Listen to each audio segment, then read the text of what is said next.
¿Qué onda, banda? Ahí les traigo mi segundo bike check. Y mis bars son unos Odyssey. Mi grip son unos Sodi XL. Se me rompieron mis tapones, mis barrens. Mi poste es un Premium. Mi tapón es un Mutante. Mi headset es un Primo Tornasol. Mi horquilla es una Haro, muy chingona. Y mis cubiertas son unas Primo Churchill, muy pilladoras, muy rechinadas. Mi masa delantera es una Primo Tornasol. Mi aro es doble capa Primo Versus. Mi par de pegs son unos Demolition.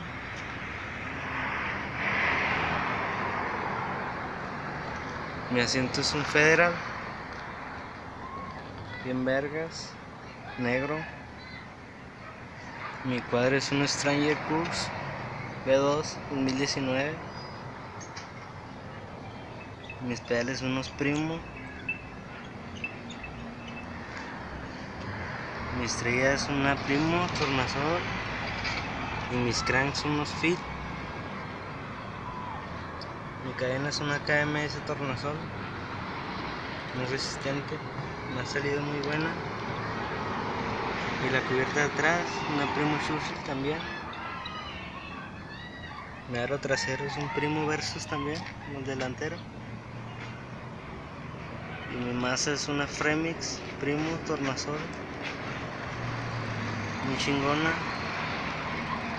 Mi parts loops son unos Primo, chingona.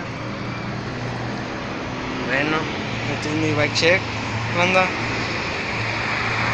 Compartan y suscríbanse y nos vemos.